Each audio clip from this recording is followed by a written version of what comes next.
Young Drunk! Far down, kid. Hey, welcome to the Micheaux Mission. 2 men, 1 podcast. Every black film ever made. My name is Len, a.k.a. the Bat Tribble. And as always, I'm joined by my partner. Hey, this is Vincent Williams. Tonight, we have a very special guest in studio of Sticky Note Conversations. Erika Washington is with us.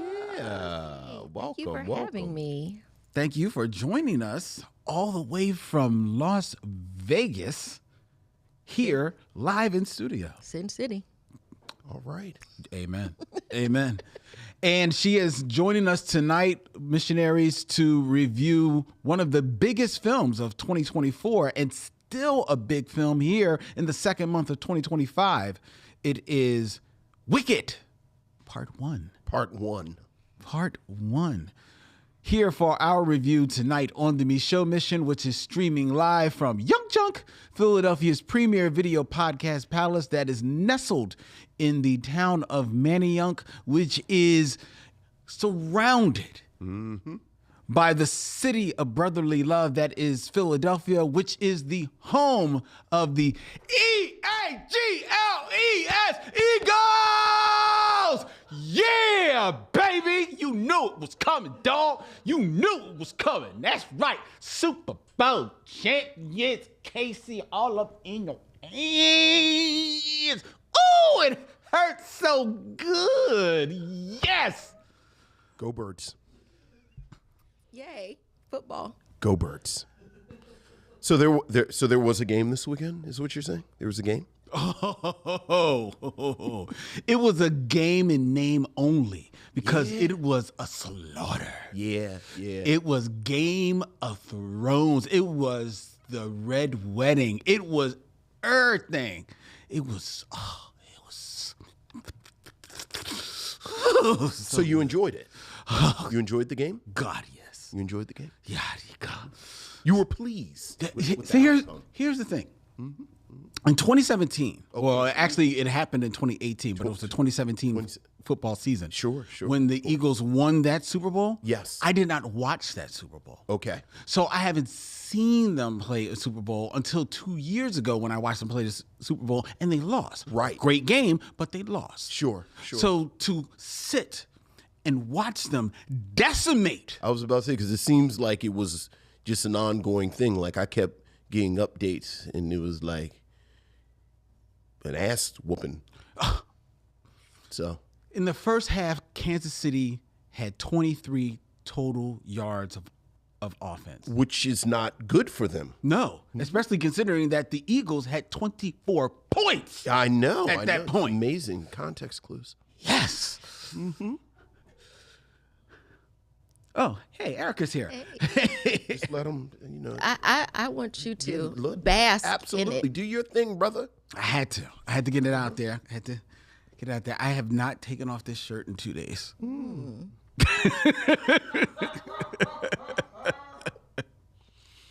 know, you could get another Eagle shirt, or is that the one that you had on during the game? Yes. So is that what you'll wear from now on when there's some type of championship or conference title or If they make it to the Super Bowl, this is the shirt. Super Bowl? This is your shirt. This is the shirt. Henceforth. Yes. That's fair. Yes. Is that why they won? Because you had that shirt on? You know, I would say that, but I wore this shirt 2 years ago as well, and we lost. So I can't say that. But trust me, I will never not take it off when we are winning, playing for the Super Bowl. Okay, that's fair. Well, yeah, Eagles. All right. I'm very happy. All jokes aside, I'm very happy. And I wore it for 2 days because I wanted to show you. Right. Certainly, because I've never seen an Eagle shirt before. Not a 72-hour-old. No. Fair. Now that's fair. All right. Enough of that. Don't worry, Erika. I showered in the shirt, so I'm fine. In the shirt? Okay. Do you think that helps? I mean, you smell fine from here, so it's fine regardless in whatever it is that you did. But go sports balls. I'm very excited. Oh, you're not a sports ball. Oh. Yay, our team. Yay. Boo, their team. Right. I mean, I'm a Lions fan. Okay, there you go. Oh, then that's why. Okay, I understand. No, I mean, and they got real close. They did. So I was really excited about that, and I felt a lot of joy for them. I didn't really watch them play, but I do own a shirt because I understand. Go team. I think that's important. It is important. Because I'm showing support. Exactly. But I was busy doing other things. Well, that's the way life is. Ask him if he has a Baltimore Ravens shirt. I don't. Oh. Oh, this is terrible that I'm about Do to say you this out loud. support the- But you asked me. I think the insignia and the colors are ugly. You don't like purple? Is it I purple? don't like any of it. And I'm old enough that if I were going to wear something, it would be the Colts. Did you have a Colts? I did when I was younger. Okay. Who are the Colts? I'm old. Oh, see. I was about to say, I'm old enough that when I see a Mayflower truck, it upsets me. Oh, yeah. The Colts used to be the team in Baltimore, and then the owner left in the middle of the night and moved the team To Indianapolis. to Indianapolis. So if you are a Baltimorean of a certain age, burned into your memory is that image of the Mayflower trucks leaving Baltimore. That's who he hired to move. Right, like late in the night, Literally early in the morning. middle of the night. Yeah, He moved the players too? yeah. Yes, he moved. Yeah. Like, I didn't know you could just get up and just move everybody. He just up and they rode out caravan style to Indianapolis. Oh. All because Baltimore wouldn't void. It was about a stadium, right? Oh, slow down with the follow-up questions. Okay. So we just have to Google it. Yeah, Oh, yeah, okay. yeah. It's because they wouldn't build. I a mean, it's stadium. kind of gangster, though. I mean, It's a flex, for sure. It's a flex. easy saying that in Baltimore. Yeah. People are very, very. But yeah, I've never really, quite honestly. I mean, obviously, I don't connect anyway, but I never really connected with the Ravens because, like you had a very small window to get into my heart as any type of sports anything, and the Ravens missed it. That was a real small window. Like I like the Orioles. Okay. Yeah, I do like the Orioles. Do you have an Orioles cap? I do. I do. I have a couple. I'm surprised. By that. Yeah. I don't wear it, but That's baseball. that's baseball. Oh, see? I know my sports. You go. There you go, Lynn. Very athletic. It's the sports ball mission. It is a sports ball mission. I'm here for all the. Yay, our team. Back and Who their forth. team. Do we have any letters or something? Yeah, we do. Okay. Let's move on and get into your emails, or as we like to call them, Missives from the missionaries. So what else is going on, Len? we have emails, Vincent. Ooh, missives from the missionaries.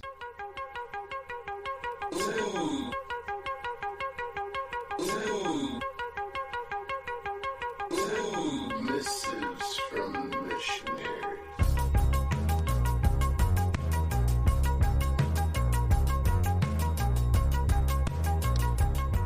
Missives from the missionaries. Erika, Vincent, we have an email from Eric Bray. Hey, what's up, Eric?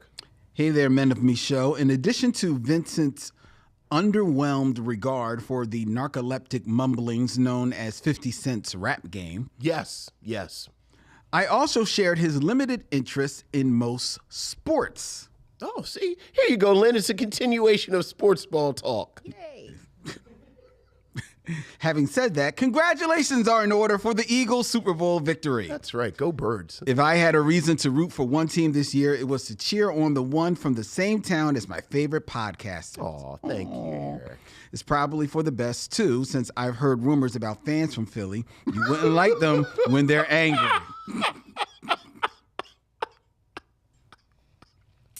We booed Santa Claus and Beyonce.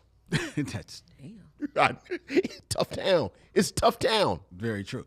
But speaking of the Super Bowl, did either of you see at least the halftime Oh, show? of course. Kendrick Lamar. What did you think of it? Oh, I thought it was brilliant.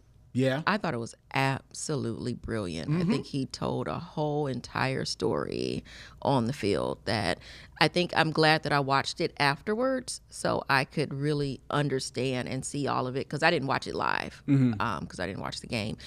But watching it and being able to see all of the clips and then all the hot takes that are on social media, you really like every time you kind of uncover another layer of what he was saying, and the fact that he was able to do it in front of the president we have now, it's dope. Yeah, ditto. Just so many moments, and people are going to be talking and teaching this as a text going forward. Oh, yeah. Yeah, you want to talk about a flex. Yeah. That was a flex and a half. Yeah. Eric continues, I also wanted to express my gratitude for Belinda Silber's email in your most recent episode concerning the 1936 film, The Petrified Forest. I watched it a couple of times myself and was similarly struck by the characterization of Slim. Her remarks are spot on. Other than Humphrey Bogart, he has more lines than the rest of his crew and seems to be higher in the pecking order. If anything, he acts as a sort of consigliere to Bogart, often advising that the gang clear out before it's too late.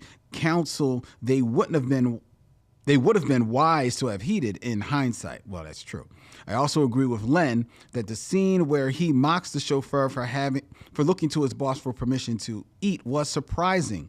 He more or less tells the hostage to get with the times in a line that could have been written 30 years later. The movie was actually filmed a couple of years after the Hays Code was put in place, but even post-code movies of the 30s had a slightly modern slant that seems to be missing in films from subsequent decades. Maybe if I spent less headspace on geeky trivia like that, I'd have more time for sports. Thanks, Eric Bray. Yeah, you all are really talking up this movie. It's a very interesting film. Okay, excellent. Well, thank you, Eric. Thank you very much for your email, Eric. Appreciate that. We have an email from Nicholas. Hey, what's up, Nick? Good evening, Len, Vincent, missionaries, and special guest. That's you. This past week was my birthday, and it was a great day for me. My birthday is iconic since I shared it with the incomparable Jay Dilla. Rest in peace. Nice. For the month of February, it is both Love Month and Black History Month. So to kick off this month of love, I watched Love Jones. Okay. I kind of want to do a series on black movies and their soundtracks. Which is better, the soundtrack or the movie? To kick this off, I chose Love Jones. When you think of Love Jones, which do you think of first, the soundtrack or the movie? Your criteria can be the impact, the stars, the highlights. Would love to hear your thoughts. Nick, when I think of Love Jones, I do think of the movie first. But I will say it is one of the few films that when I think of the movie, I do think of like the soundtrack, like almost as like in conjunction with the film. Like I'm thinking of scenes where the music is playing over the scenes. So I think of the movie first, but the soundtrack is amazing. The soundtrack is actually amazing. And whether or not you could play that game for a lot of black films, You can. Whether or not the soundtrack of the movie, one of the movies that is iconic for people, we argued is actually more iconic for the soundtrack than the actual film when you watch it, and that's Superfly. Right. Yeah, absolutely. Yeah. Yeah. I would say Boomerang too. I think Boomerang is a really good soundtrack. It's a great soundtrack. Do you think it surpasses the movie? I don't know if it surpasses the movie, but I think of them almost In conjunction. Yeah. Whereas Love Jones, I don't. But I do think of that one song. I only think of one song from Love Jones, and that's the song with the penny with the hole in it. The Unfair song. Yes, that one. And that's the only song I could tell you from Love Jones, actually. But that's what I think of as soon as you said it. But other than that, Boomerang, like, it makes you think of Toni Braxton, Love Should Have Brought You Home Last Night. Like, that's the first thing that comes to my head. And then all the rest of the songs, because the whole soundtrack is pretty dope. I will say you're right, because there's a lot of needle drops in there. Like, 'cause I'm thinking, when I think of PM Dawn's song, I'm thinking of that moment in Boomerang. So, yeah, that's a very good one. I agree with both of you. I have nothing to add. All right. So thank you, Nick. Thank you for your email. Yeah. Appreciate that. We have an email from Michael Lockett. Hey, what's up, Michael? What's up, my brothers? I hope this week what's going well and the wilding out of Eagles fans has not left you and yours with any damaged property. Well, I didn't damage the mic, so we're good. Right. I'm not sure if Vince realizes how into sports Philly fans are, but anytime a fan base is putting batteries and snowballs to throw at Santa Claus during an Eagles-Giants game, I believe that was in the mid-'80s. Yeah. Okay. Infamous. I'm going to move on down, Michael, before you... Yeah. And Michael, I am aware. I said it before we started taping. You have to keep up with sports in Philadelphia. It's like checking the weather. You do. Like you know, because the city has a palpable feel when we win or lose. So you need to know before you leave the house what you're headed into. That's true. That said, Michael continues, I respect the love you have for your teams. Moonwalker took me by surprise, the Michael Jackson film that we reviewed last week. Are you a fan of? I am, and I will like to say, I'll let you finish that email, but I was very disappointed in how you talked about Moonwalker. I felt like you just dogged it. She wasn't mad. She was disappointed. I was strong feeling. Well, let's put a pin on that. Let's put a pin in that. I wrote an email so you could read it while I was sitting here. But I decided to just wait. It's snowing. Maybe you can go get a battery and put in a snowball. See, I don't know about that story, but I feel like I have so much to Google now. The Micheaux mission. You'll have so much to Google. Well, if you brought your sticky notes, then you can be like a sticky note. I actually probably do have some sticky notes. There you go. At all times. Okay.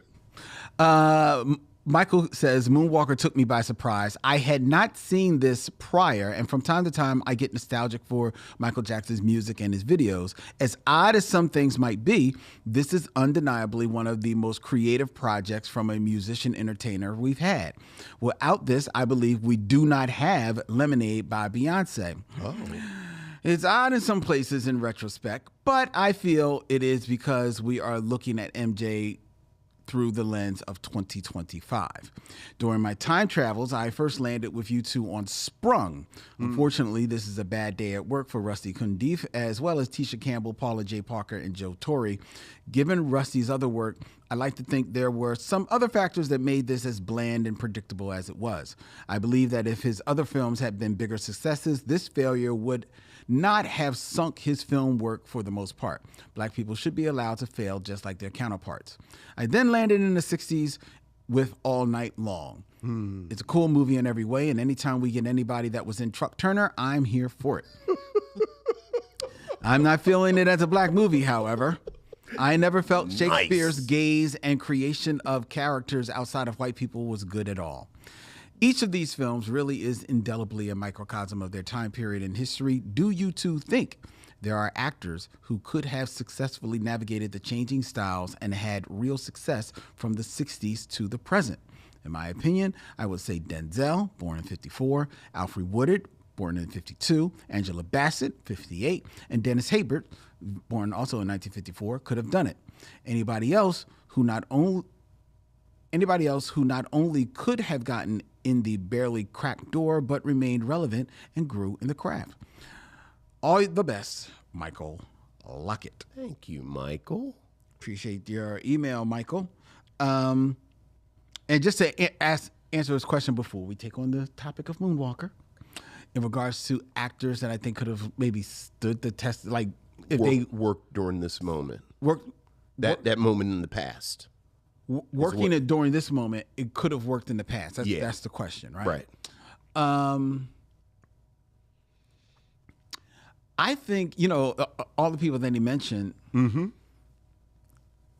may be a little bit of a weird fit, but I think Delroy Lindo. Maybe. Delroy Lindo, I think his look is a little...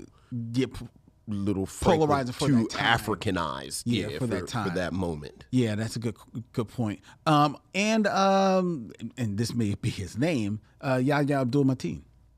I think he has the look that I think he could have played in that time. Here's the problem with Yahya Abdul-Mateen, or the challenge I think he would have. That he mentioned Dennis Haysbert, and I think Dennis Haysbert and quietly Denzel run up against this. Like, they're right. They're like, I think the sexualized black man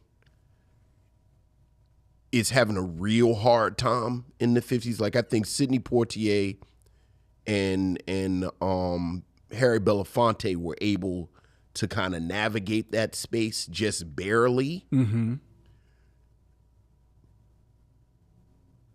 Quite honestly, I feel like Denzel, and maybe it's sort of a chicken and the egg thing, just because we've only seen him in modern times. Like, I don't know if he could dial it back enough to work in that space, but I'll go along with it. And Dennis Haysbert, I just feel like Dennis Haysbert is too tall, too dark. I was going to say, and too his tall. voice is too deep. Like I know he cuts off that facial hair sometimes, and that got him a little extra mileage lately. And Yahya Abdul-Mateen, I don't know how much Yahya Abdul-Mateen is working in 1961 as a lead. I think he could. Oh, I think he could. that's a lot of man. Yeah, but I think he could. To your point, I think he could dial it back. All right. You know what I mean? And I think he's not like Aldous Hodge. Aldous Hodge, that's a lot of man. Yeah. Aldous Hodge just like, this is like, bumps all over the place. Yeah. He's just like. And that. It's nice to. It's fine. Yeah. Fine actor. On the other side, I feel like Zendaya. I didn't know you were coming to mumble. You just like, No, yeah. I'm just saying. He's a fine actor. Just appreciating his artistic ways. Yes, very artistic. Strong. I think Zendaya would have had a nice career. Really? Yeah. She'd have been right in that pocket. She'd have been right in that pocket. Absolutely. I don't know. I don't know about Zendaya. Kerry Washington. I think Kerry that's a good Washington, one. I think, would have done a lot. I think Kerry I Washington she is a would good work one. And then really Megan Good's man. What's his name? The dude that they always Who, Jonathan tease? Major? Yes, him. No, You not don't with that. think so? Not with that negroid nose. That nose. That I mean, nose. he could have played, leading. I think maybe not, but he certainly could have played. He- Old you know, Slade if movie. Jonathan I Majors- got two words: Brock Peters. Well, see, I think Dennis Haysbert fits into the Brock Peters lane if he goes back there. I think, to your point, Jonathan Majors, if he's back in the 50s, I think he does work, but I think he's in the lane of Woody Strode. Right, which is not working that much at all. Yeah, but he was Sergeant Rutledge. Yeah, Jonathan Majors, them lips and that nose is too much of the continent in that. They ain't put. They ain't Picked up put. a couple slave movies. Yeah, well, they went. I don't know how much Gone with the Wind. MGM and 20th Century. Right, exactly. Over on the side, and he can't be in the scene with Vivian Lee. No, he can't. Right. No. Frankly, Red, I don't give a damn. Come here, Jonathan. Anyway. Right. And then Dennis Haysbert's come in. You need something, Miss Scarlett. Dennis Haysbert.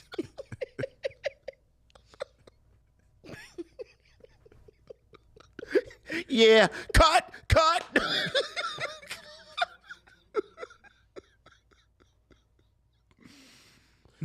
Yes, all right. I just came in from busting the Chifferow. Does anyone need anything else from me before I retire to the quarters? All these stairs. Right. What am I going to do with all these stairs? Don't you worry about that, Miss Scarlett. I'll take care of it for you, Miss Scarlett. Brett, I'll see you later this evening. Yeah. I don't give a damn if you come home. Right. Well, Big old burly, deep chest man. Have him somewhere with Doris Day. Yeah, not Doris Day. yeah. Just rock on the door like, Doris. Doris. Right. Doris. Ooh, que sera, sera. Que sera. Whatever will be, will be. The future is ours to see. Que sera, sera. All right. But Michael Jackson, Yes. Yes. Moonwalker, which we reviewed last week, polarizing reviews. I did not enjoy the film.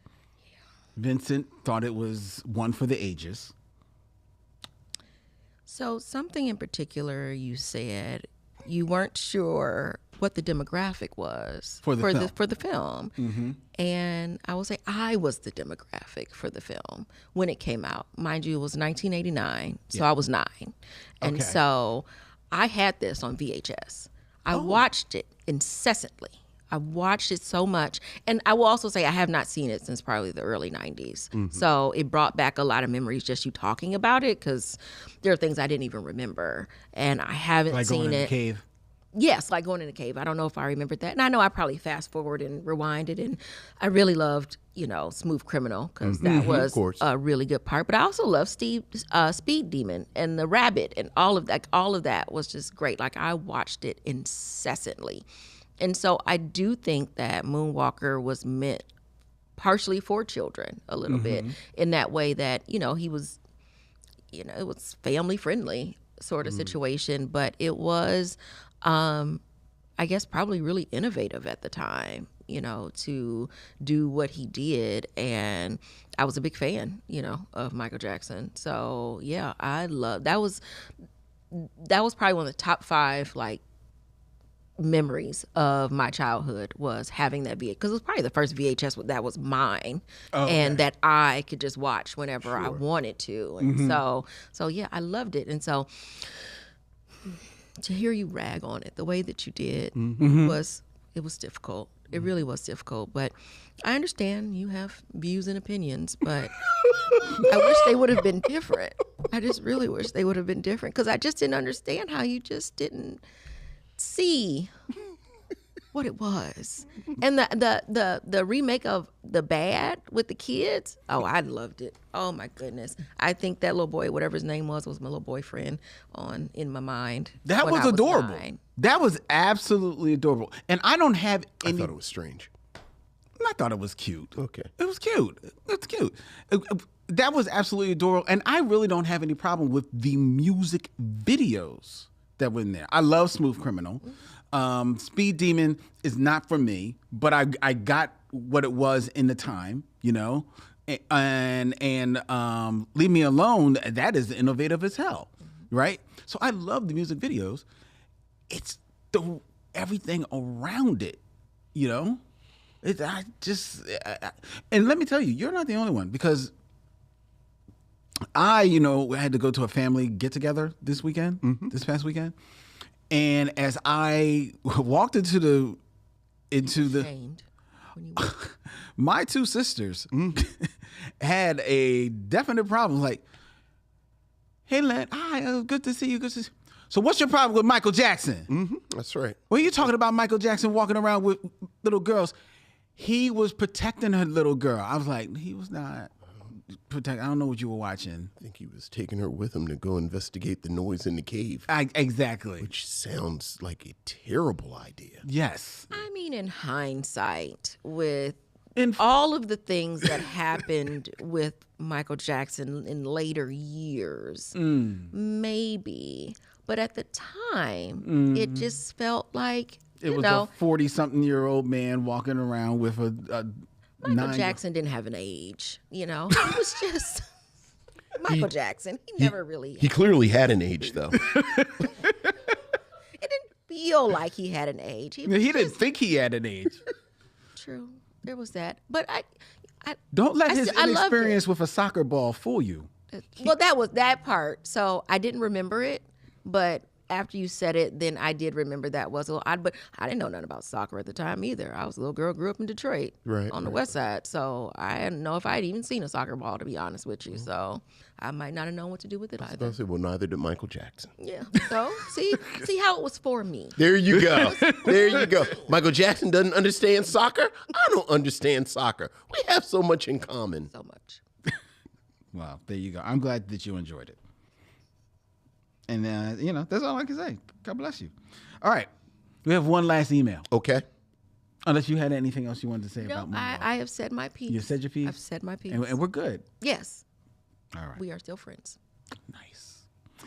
We have one last email. And this is from returning emailer Michael Sykes. Hey, Michael. Off of probation. Hello, Len and Vincent. Hope you had a great holiday. It's been a while. I've been watching Mannix. Oh, nice. And In the Heat of the Night. Nice. Both great cop shows. And I have listened to your podcast episode on the 1973 film Coffee, starring Pam Grier. That's right. I was surprised y'all really didn't talk about the death of King George. Although King George is a pimp, that's right. His death always leaves me sick, sad, and very angry. There's a whole song about it. His death reminds me a lot of James Byrd Jr.'s death in Jasper, Texas, 1998, and Brandon McKellen's in Paris, Texas, in 2008, whom both had similar deaths like King George, whom was dragged to death. I'm not comparing them to King George, just their deaths. There are probably many African Americans whom probably have been dragged, but we know nothing about them. Coffee is a good movie, but due to that scene, I've only watched it 2 times in my entire life. What are your thoughts on King George's death? P.S. I don't know how Vincent felt about Anne Marie Johnson's character in the TV show In the Heat of the Night, but to me, she was a real nagging, nosy woman. Love, your fan, Michael Sykes. So what are your thoughts on King George's death in Coffee, Vincent? You know, Michael actually isn't the first person to ask us about that. Someone else has asked us about that dragon. And I have to say, I think King George was such a ridiculous character. I never really made the connection until somebody wrote us about it. Yeah. Because, again, he's so ridiculous. So over the top. And everything about him was, I think he stands out in that movie because of it. Right. He had on like a unitard with his nipples out. And, but it's sad. I mean, I don't really know how to address that because King George is ridiculous. He was. And he was obviously going to die because he was a bad guy. Exactly. In Coffee. So there you go. You've addressed it. Yeah. What about Anne Marie Johnson's character in The Heat of the Night, which I was not necessarily a fan of the show, so I can't. So here's the thing about Anne Marie Johnson in The Heat of the Night. And I see Thomas say, because, In the Heat of the Night is one of my, I'm fascinated by the show. Did you watch In the Heat of the Night at all? A little bit. Like with your grandmother? I was going to say with my grandma. With my grandma, I watched it. That just started like sweaty black people. Everybody looks so sweaty. I love television shows that the behind the scenes drama bleeds over onto the show, and they try to kind of fix it and just fix it in post, and it doesn't work. Like for people who don't know, Howard Rollins really was, speaking of these black leading men, he was really the heir apparent to Denzel. Yeah. And certainly, was this. And most people know, just real quick, most people probably know him more famously from Soldier Story. Right, which was his real coming out. Right. Like he had been in movies, but then after Soldier Story, which is, in a lot of ways is In the Heat of the Night riff. Mm-hmm. Everyone was like, oh, Howard Rollins is going to be. So then when they adapted In the Heat of the Night for television, he seemed perfect to play. And when you watch the first 5 or 6 episodes, he really is set up as the next it guy. Carol O'Connor is basically doing them a solid, playing Chief Gillespie. But Howard Rollins famously had, he struggled with drug addiction. And, I don't think it's talking out of school at this point to say that I think he struggled with his sexuality to a certain degree. And in the 80s, he had these very public sort of things. Like I think at one point he had went on a bender and was in a dress. And so I always thought they brought Anne Marie Johnson into the show to say, hey, y'all, he's straight. Mm-hmm. Like it's 1983. I know we don't really want to deal with this stuff. Howard Rollins is sort of going off the rails. Carol O'Connor's character is getting bigger and bigger in the show. Mm-hmm. And Virgil Tibbs, the character he plays, is clearly a heterosexual man. Here is his wife. Exactly. And they brought Anne Marie Johnson in, who, I always like I like Anne Marie Johnson, but I don't think she really did much. She didn't do much for the show. Yeah. But again, like they kind of brought her in to kind of plug this hole. And it didn't work. It didn't work because his demons were eating at him. Yeah. Badly. Yeah. And that was a cursed show because his demons ultimately get the better of him, and he he leaves the show. Yeah, he leaves back. and comes back, and eventually they write him out because remember they bring Carl Weathers in at some point because I always say they bring Carl Weathers in as a sheriff and they give him a shirt. And Carl Weathers said, "You got one 2 sizes smaller than this." Medium. Right. Like he just busts out the shirt the whole time he's on there. And Carol O'Connor's son was on there, who also had his own, had a drug. And it was, So anyway, I'm fascinated by In the Heat of the Night, the television show, because it is this sort of amazing train wreck that unfolds from episode to episode and season to season. Yeah, there you go. But a real shame about Howard Rollins. Like I loved Howard Rollins. He was an excellent actor. He really was. He had it all. He had it all. Really sad story. And like you said, it was set up. It was set up for him, dude. It was set up for him so much that when he signed the deal for In the Heat of the Night, some people were like, "Oh, dude, like the movies are set up for you. You sure you want to do this television?" Right, but they had set it up like. Again, it was, and we're wrong. He wasn't the heir apparent to Denzel Washington. He was the heir apparent to Sidney Poitier. Oh, that's right, because he was Denzel comes after Howard Rollins. That's right. Right. Like, he really was the guy. That's right. And it's just a really sad story. Yeah. Yeah, homeboy, too. He's from Baltimore. Yeah. So. Got caught in the wire. Don't do that. Don't do that. We're Howard Rollins. Okay. We can make Ravens jokes. We can't make Howard Rollins. Can't make Howard Rollins jokes. Yeah. Okay. All right. Well, that's our emails. Yeah. If you want to have your thoughts Michael. read here, and welcome back, Michael. If you want to have your thoughts read here aloud on the show, you can email us at micheauxmission@gmail.com. That's MICHEAUX MISSION@gmail.com. We're sitting here with Erika Washington of Sticky Note Conversations, a great podcast that she does that talks about well, I'll let you tell the story about what the podcast is about, but I love the origin story in that it started because you just realized you had sticky notes all over the place. Yeah, there's a small obsession with sticky notes that I have, and I couldn't call it Post-its because, they don't pay me. And we're not No, gonna do that's that. right. So yeah, like I am the executive director of Make It Work Nevada, which is a nonprofit organization. We are a reproductive justice organization that advocates alongside and with Black women around anything and everything that you need in order to live your best life or your version of the American dream, as we like to say. And so that includes affordable childcare, equal pay, paid family leave, access to culturally competent doctors that actually give a crap about how we feel and, don't just blame it on weight or whatever. And so, we work on policy at the state and the federal level.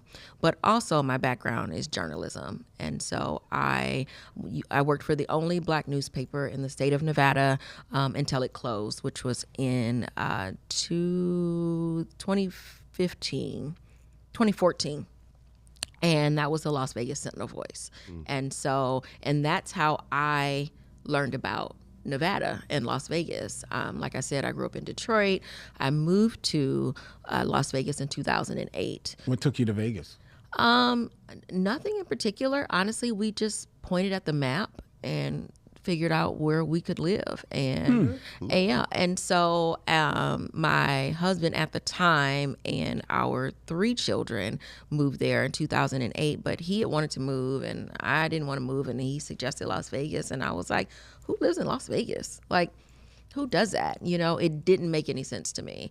And a part of that was because I had never been. I had never had a desire to go, and only thing I knew about Las Vegas is where old people went to vacation because my grandparents' friends went to Las Vegas and they brought back ashtrays and stuff like that. And so that was what I knew that's where like lounge acts and that sort of thing. That's all I knew. And so at the time I was a flight attendant.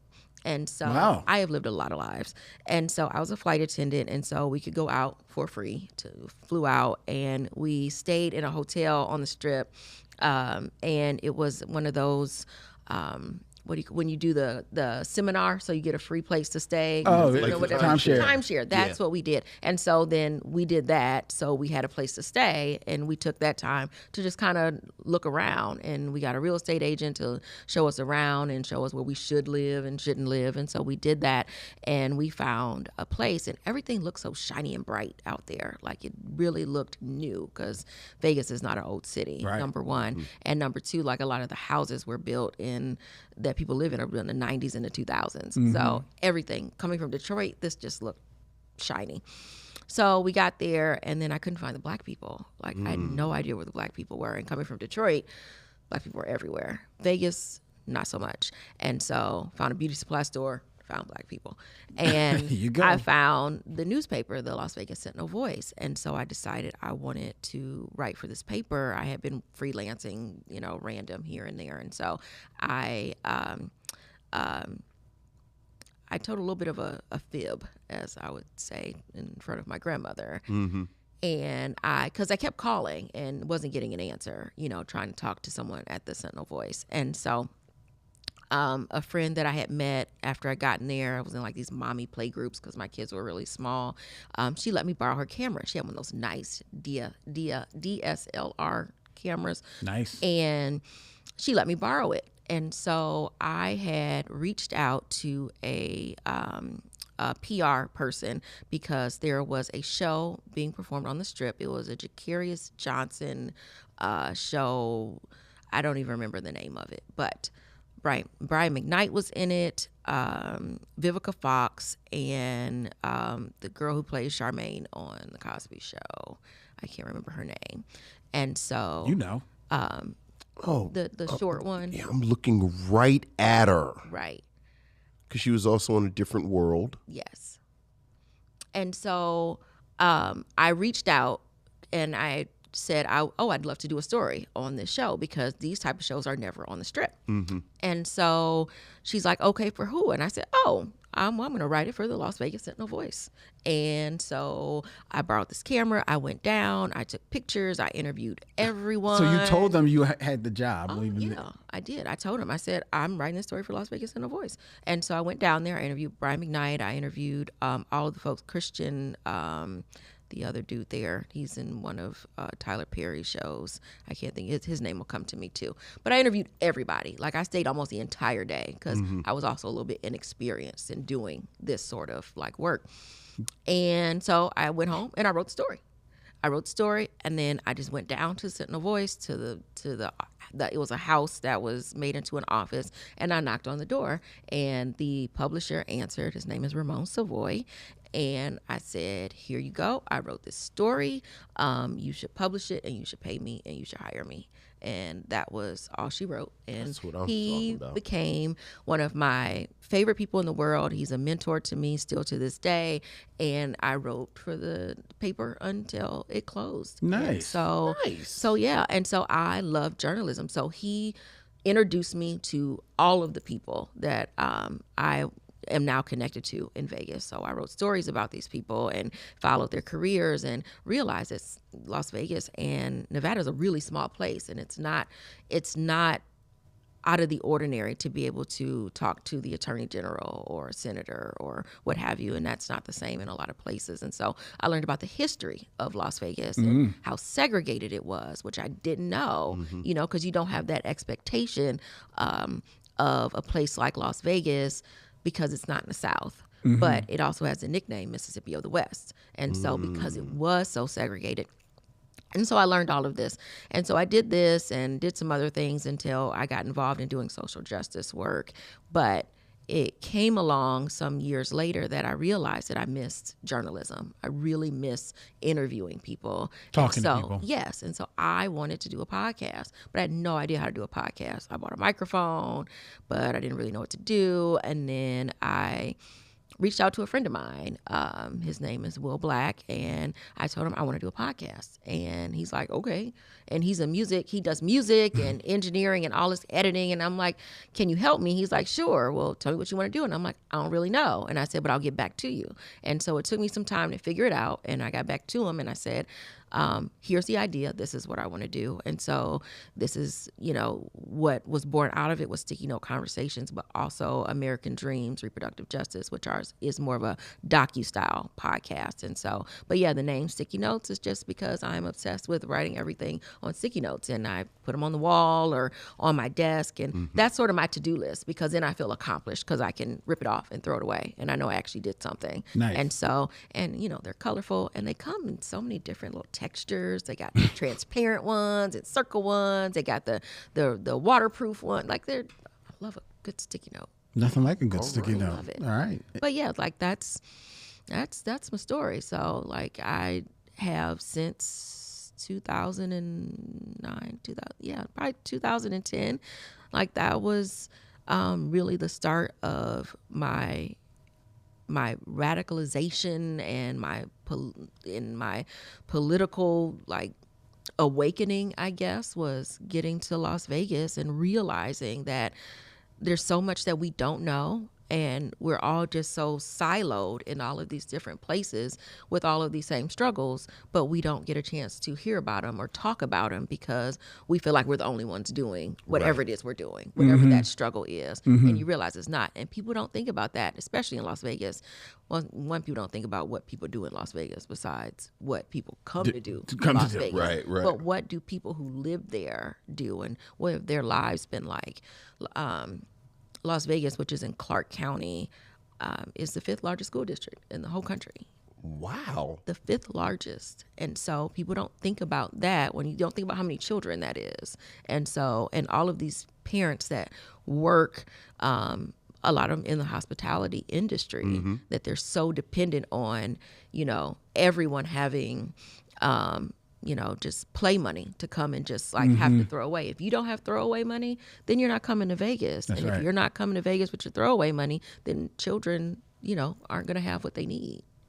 It's, it's an interesting place in which to live and work.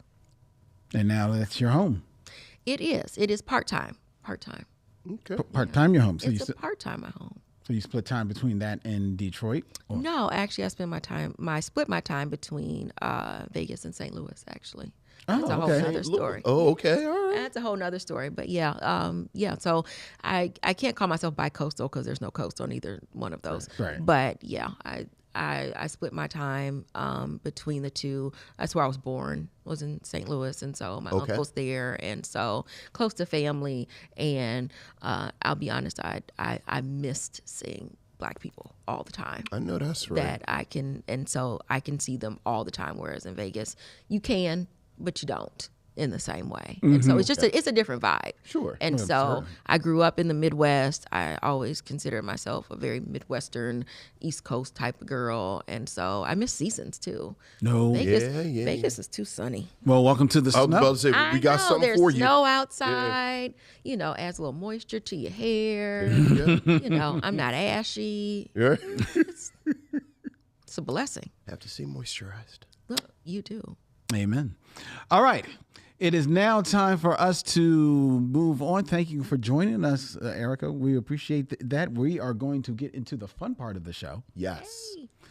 Starting with the top 5. Top 5. Who's your top 5? My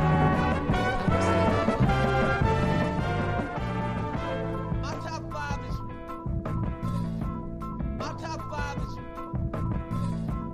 My top 5 is. My top 5 is.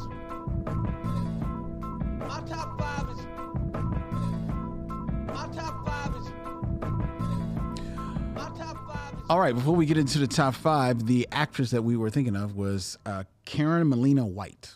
Yes. Plays Charmaine on The Cosby Show. And now it's time for the top 5. Keeping in theme, we are going to be reviewing Wicked tonight, which is derived from the Frank L. Baum's Oz series of books. Yes. Specifically from the Wizard of Oz book. And features Cynthia Erivo as the Wicked Witch of the West, or Elphaba. Elphaba. As the witch in that film. So for the top 5, we have the top 5 black witches. Oh, okay. All right. Some possibly real witches. Possibly. Possibly some for more fictional depictions. All right. Starting with number 5, the unsung star of the chilling adventures of Sabrina. Oh, would be yeah. Prudence Knight Blackwood, played by Tatiana Gabrielle. Her portrayal of the young cradle witch Prudence. Actually, she was supposed to just be a bully and an adversary for Sabrina on the show, and just a simple recurring character. However, she became one of the more interesting characters in this series, inspiring young black women to cosplay her Salem witch goth schoolgirl look. She actually, in my opinion, I didn't watch all the seasons of Sabrina, but I did watch like the first season. She damn near stole the show. She 100% stole the show, and I don't know why they didn't have a spinoff, because at one point, spoiler, she and Sabrina's black cousin started dating, and I was like, oh, well, clearly they need to run off and have black witch warlock adventures. Yeah, I think Sabrina kind of like it. It kind of shot its little real crawled up its own behind, and as some of the things yeah, they do. But yeah, she was fantastic. Yeah, that was actually good. Did you watch Sabrina? Chilling, not bad.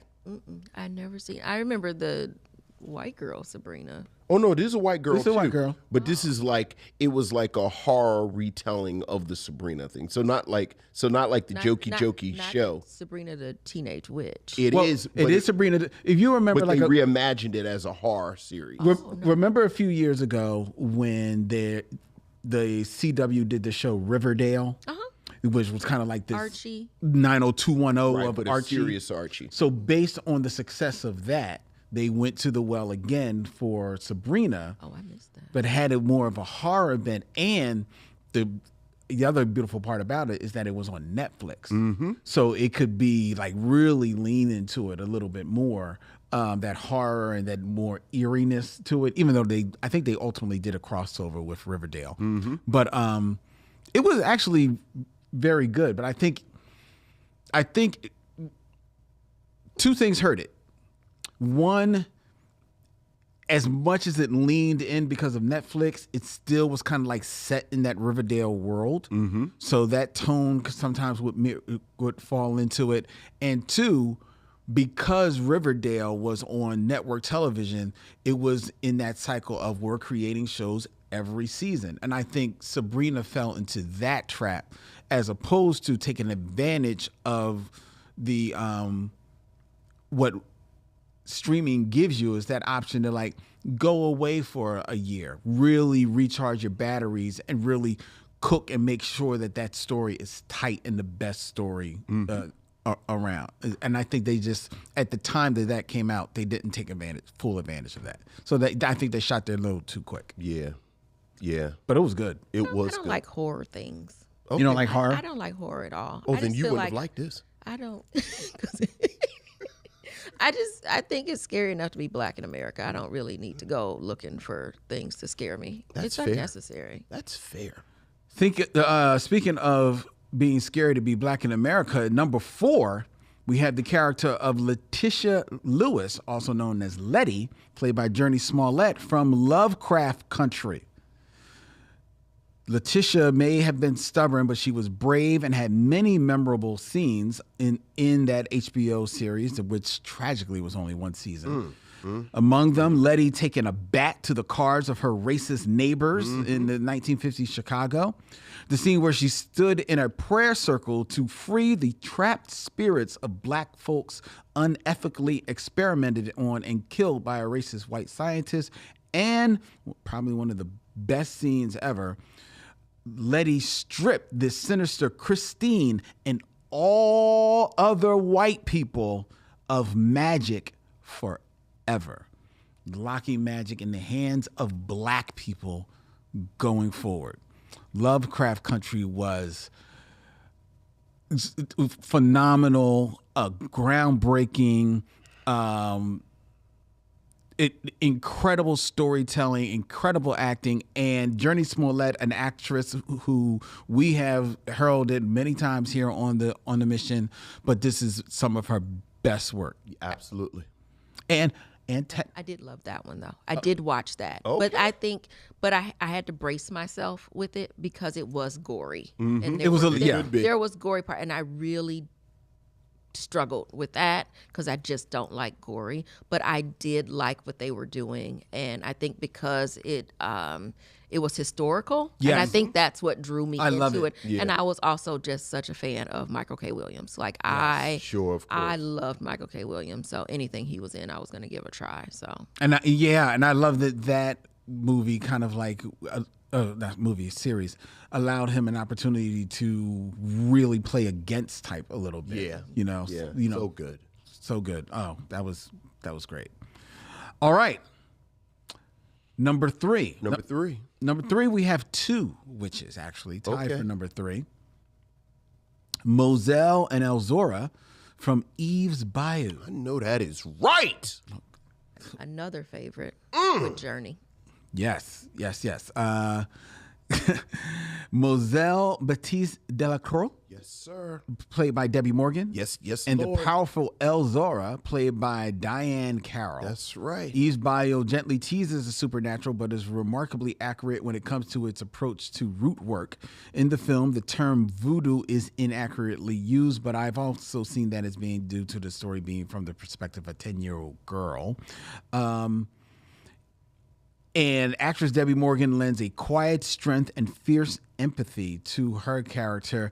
And Diane Carroll, well, what can be said of Diane Carroll in one of probably the last great roles of her career, who doesn't have a whole lot of line, doesn't have an incredibly whole lot of scenes. But man, I don't need no cat bones to tell your fortune, Mm-hmm. Moselle Baptiste. It is death. You are the Black Widow. That movie is just that's like top 5 like black movie, just movie 100%. period. Like it's just I can watch it at any time. yeah. At any time, and it's so deep. And then watching it later in life, also just really trying to understand like what really happened with the older daughter. Like it feels so confusing all the time. And then big fan of Debbie Morgan. I actually got to interview her years and years ago. Yeah? Yes. How was that? It was amazing. It was amazing. She said, let's eat pomegranates till the juice runs down, gets in our fingers. Oh, I love Moselle. I love East Bayou is like top 3 favorite movies all time. Ugh. Number 2. I'll say I don't know who's above them two.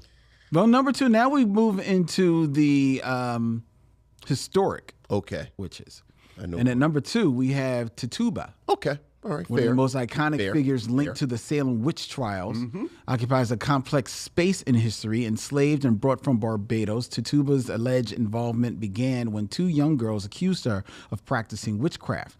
Her vivid confession, likely a blend of African, Native American, and Caribbean spiritual practices, captivated Puritan society and ignited a deadly hysteria. Though often portrayed through stereotypes, Tituba has emerged in contemporary culture as a symbol of resilience. The story speaks to the survival and adaptability of marginalized voices, challenging us to reflect on social forces that villainized her and other black women. However, Stacy Schiff wrote for the Smithsonian Magazine that described as an Indian no fewer than 15 times in the court papers, Tituba's legend would go on to shift shape over time. Scholars have noted Tituba evolved over 2 centuries from Indian to half black to black, with assists from Henry Wadsworth Longfellow, historian George Bancroft, and William Carlos Williams.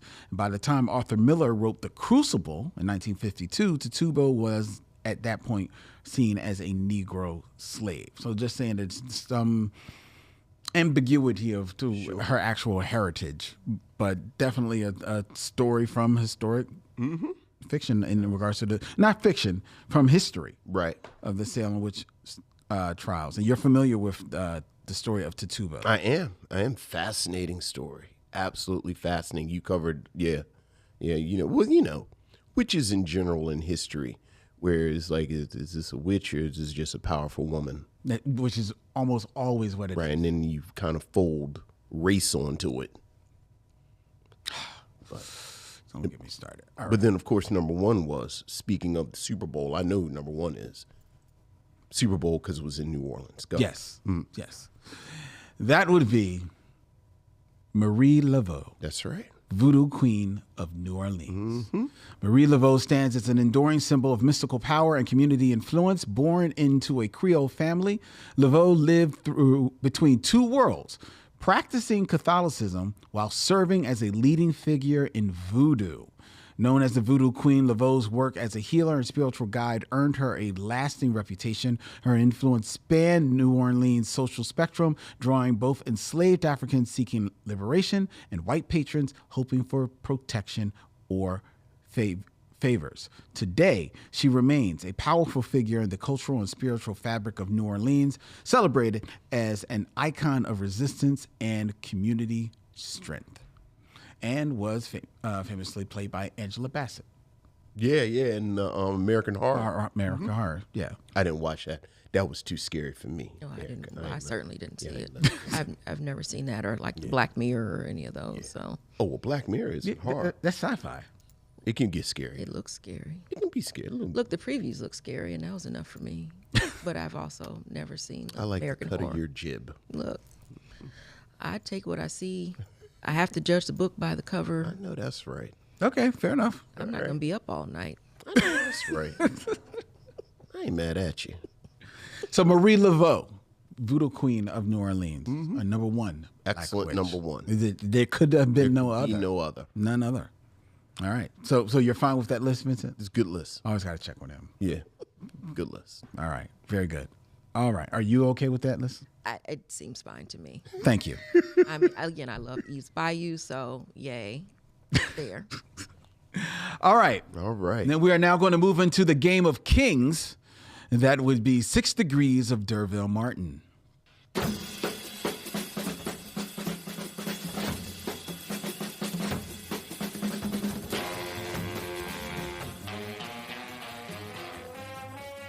Six Degrees of D'Urville Martin, where I come up with 2 actors, and Vincent and his lifeline, Erika Washington of Sticky Note Conversations, All right.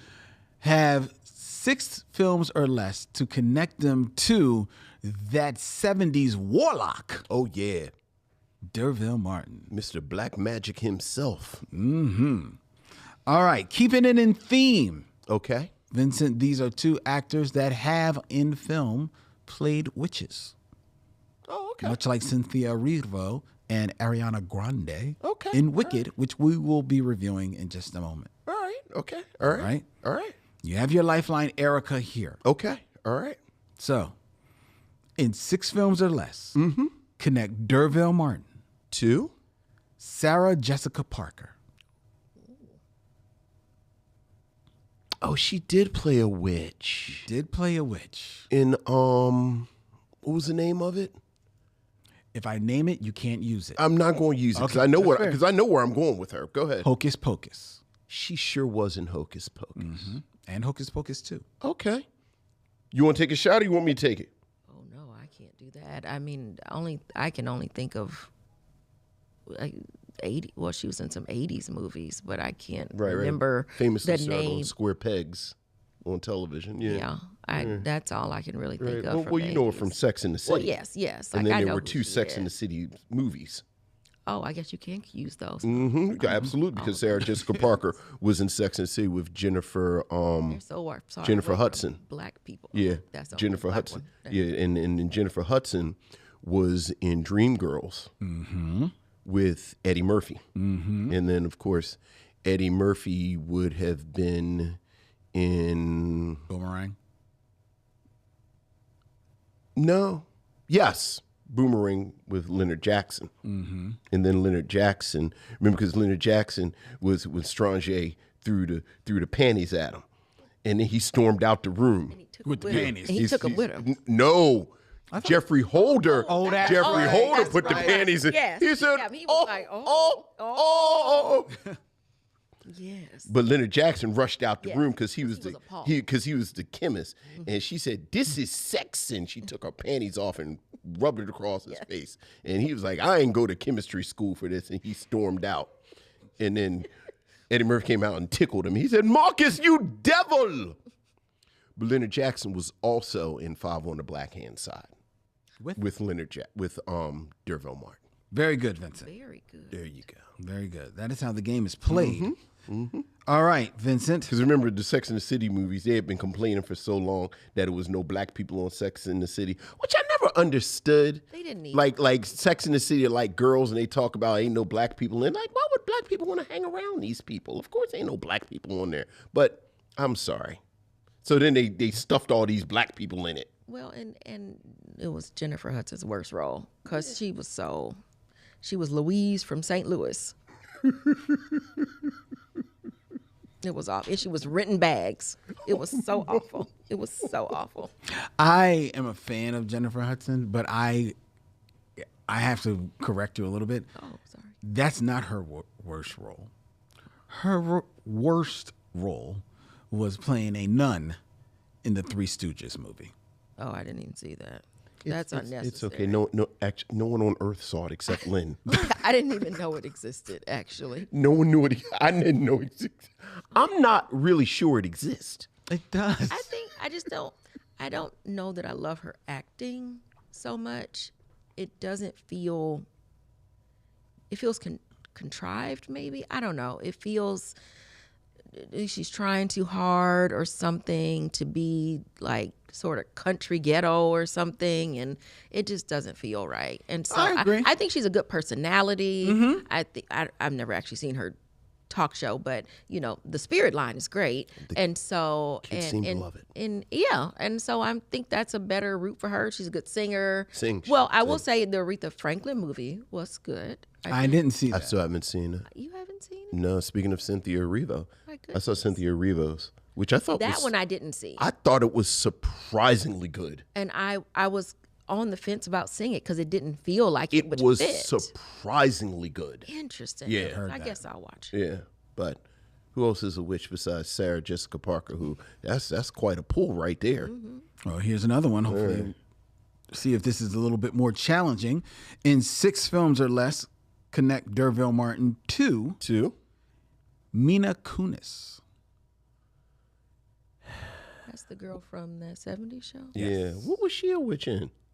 Okay, because you won't be able to use this. She played in this film titled Theodora, the Wicked Witch of the West, in Oz the Great and Powerful. Oh, all right. Because I only know her. No, I know her in a couple of movies, but the easiest one would, of course. I know which one you're going to Of course, because we've talked about her on here. She was actually pretty good in it. She's actually very good. Yeah, she's actually pretty good in it. But yeah, Derville Martin, Five on the Black Hand Side, with Dick Anthony Williams, who's in Mo Better Blues, with Denzel Washington, who was, of course, in The Book of Eli. With Mila Kunis. With Mila Kunis. Very good. Yeah. Yeah, I was trying. What could I? See, was she in something with Justin Timberlake?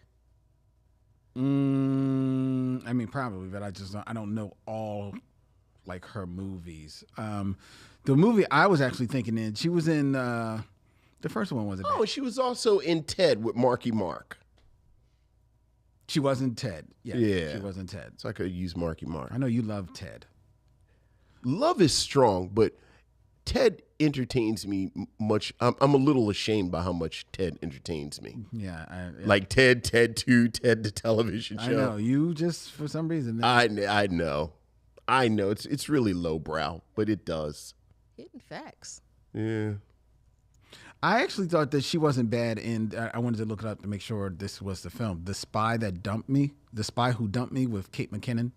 I never saw that. It's not a great movie, but they had good chemistry. Yeah. So I like that. I'm almost looking for like a movie where women are able to just be their free, funny selves. Sure. I like that. All right. Well, very good, Vincent. All right. Well done. You did not even have to tap your lifeline. I Thank wouldn't you, have been much help on Moral that one, support. especially on the second one. But yeah, I'm here to rally. Yeah, see? Very good. Woo! Go team. Right. I do the wave. Very dignified wave.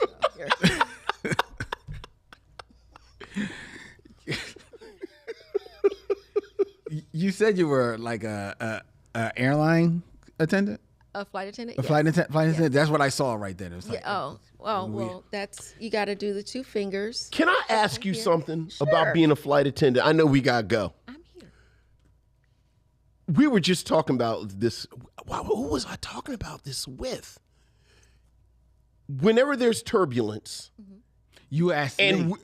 we were talking about, and we look to the flight attendants to see if everything is cool. And if the flight attendants are cool, then you feel like you're. Do they train y'all not to freak out? No, I don't know. Not for real. But I did notice that people would look at me. So Right. it's a matter of you don't want freaked out passengers. Right. So keep a stern face. And Okay. So it's, and it's easy for me. Like I think I have a naturally just like, resting face that isn't, overly friendly. Right, So right. when people would look, I would just be like, Right. and I would just Everything keep is calm. cool, right? So Lord, help me, Jesus, please help me, Jesus, You're like, ooh, no. Jesus, which would like freak out. That would. passengers. And that's what you don't have time No. for. You don't have time for, because passengers already, one of the things we used to say is they check their brains with their baggage sometimes. Right, So right. people get all like really strange. And so, yeah, it's, I have stories. I have stories. Okay, Yeah. but I did wonder if that was actually part of it, because it seems like something that It's not. that y'all do so well. Yeah, I mean, because you have to. But also, a lot of times, turbulence, it really isn't a thing, right? It Right. doesn't Yeah. mean much, because flights can be bumpy and it's just you're going through the clouds or whatever. And so, and I've been in some really, really bad turbulence where the coffee is coming out the pod and things are swishing around and you're sitting there where there is some feeling of something, but at that time we're just supposed to go through all of the steps of like what are we supposed to do if something were to happen. Like there are steps of like what you ask this passenger to do, what this passenger do, like you're paying attention to a lot of things, and so you keep your concentration on that and you're not thinking about anything else. Okay. Very good. Thank you. So happy to help. Good to know. I mean, it's been a long time, but I'm still on a lot of flights. Sure. Sure. Do you ever like when you're on the flights kind of like rate the flight attendants that are on there? Do I? Yeah. I'm very judgmental. Yeah. Yeah, because, times have really changed because, even when I was a flight attendant, which was in the early 2000s, up until I went on maternity leave with my youngest, who is now 17. So it's been a lot of years since I was a flight attendant. But, even then they talked about how, because it was all about appearance and how you look. Like being a flight attendant was really all about how you look, like hair pent up. And, at one point you couldn't weigh too much and all of that. And that wasn't a thing, when I was a flight attendant because, laws have changed.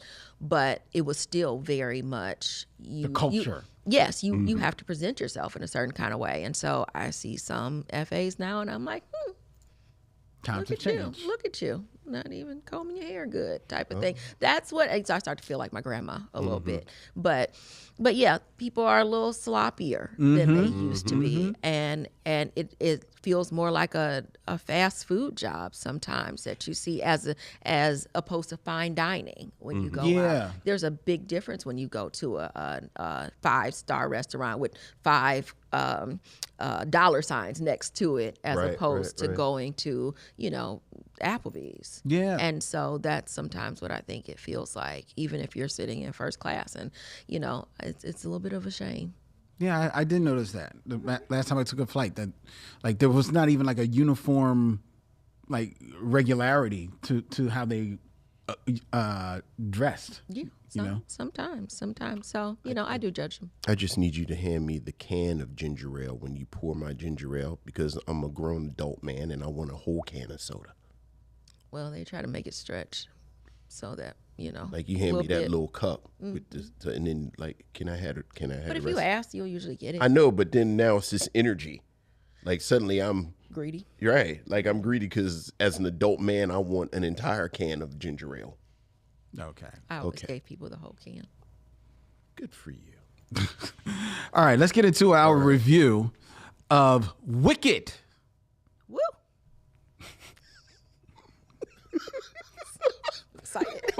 Excited. The wave again. We're ready.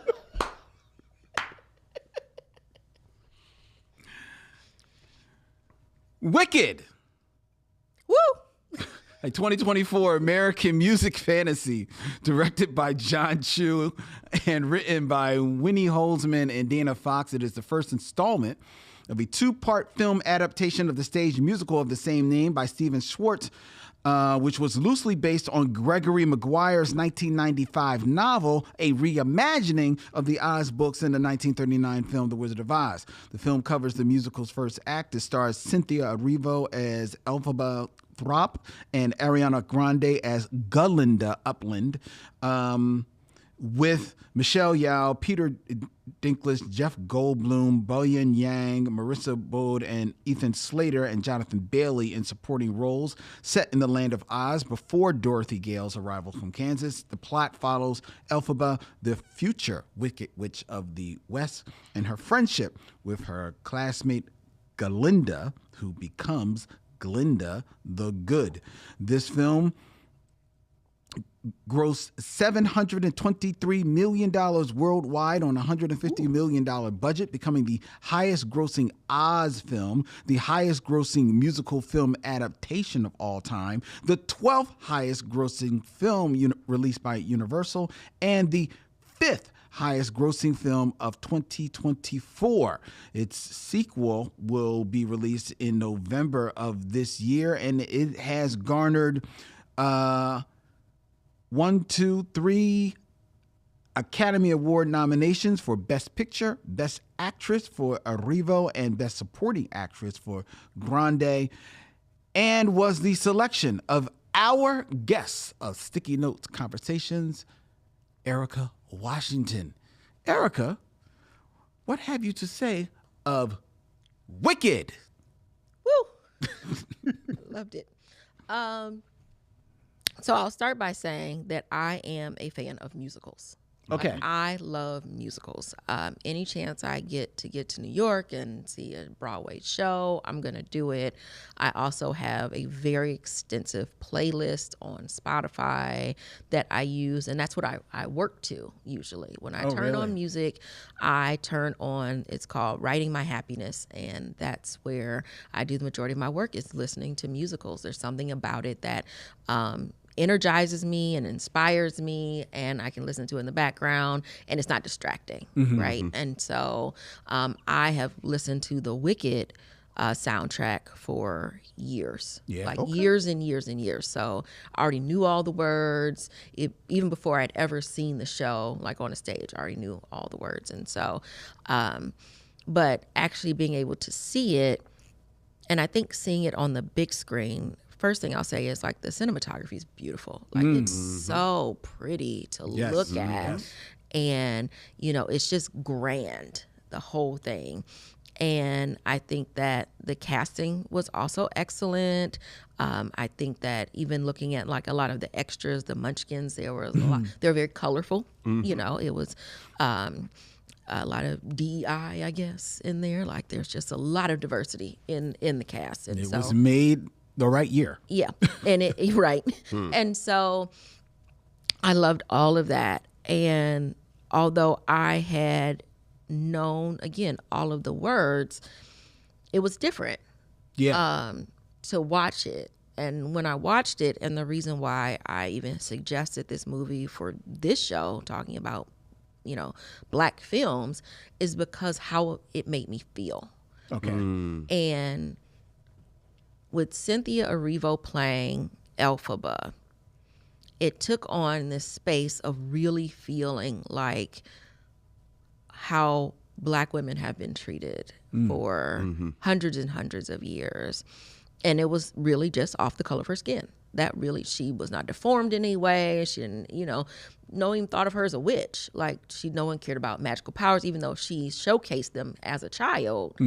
No one was like, oh, it's because she's got magic. Like that's why. It was literally off of the color of her skin that she was being judged, and judged harshly by everyone, including her own father. I know. Who was really crappy to her. And so watching this movie, it made me think about Sarah Bartman, and who was a South African woman born in the 1700s, who was paraded around because of what she looked like, and she was also called the Venus Hottentot, and so she had this very large derriere, and you know, and her vagina looked different, I guess, compared to whatever they thought it was supposed to look like. And so she was on display like a circus animal, and was even after she died. That's right. And it was just about how she looked, and they didn't treat her like a human being. They didn't think she was a human being. And it also made me think of Lucy Betsy, and I never pronounce her name right, so I apologize ahead of time, but it's Arnika. I think it's Arnika. Lucy, Betsy, and Arnika. They were three Black women, enslaved Black women in the United States, who were used as guinea pigs by J. Marion Sims, who's known as the father of gynecology. And so, you know, he helped create all these different instruments, but he did it off of experimenting on Black women because we didn't feel pain. Right. And so since we didn't feel pain, they could just do whatever they wanted to. And so it also made me think of that. And it made me think of how Elphaba just wanted to be. And even at a moment when she had a chance, because the wizard asked, basically, do you not want to be green? And she'd say no. She was like, no, that's not what I want. There was something else that she wanted more, which was to protect these animals that were being caged. And so, you know, she wasn't thinking about herself. She was thinking about her community. And so, again, I go back to thinking about Black women and how Black women have been this source of power and this source of community, and have held neighborhoods and whole communities together because they felt like they had to, you know, and they did it, you know, in spite of like whatever harm it was causing to them. And also thinking about the relationship between Elphaba and Galinda. You know, right. And so here you are with this pretty princess looking young woman, blonde, who She's popular. She's very popular, and you know she wants to take on Elphaba as a project. Yeah, She's like, let me make her a project, and I can make you better, and I can make you different. And she didn't have any desire to be different, and she, you know, quote unquote, or I should say in air quotes, befriends her. And Elphaba gives her a gift of allowing her to then take the classes that the teacher didn't even want her in. And she allows her into this space or welcomes her into this space. And even in the end, when they announce over the loudspeaker that Elphaba is a witch and she did all this and she shouldn't be trusted, Galinda stands there. Yeah. She stands there. and was like, well, you could just go apologize to the wizard. Sure. Like it was so lost on her own humanity. She did not see humanity Of course not. in Elphaba.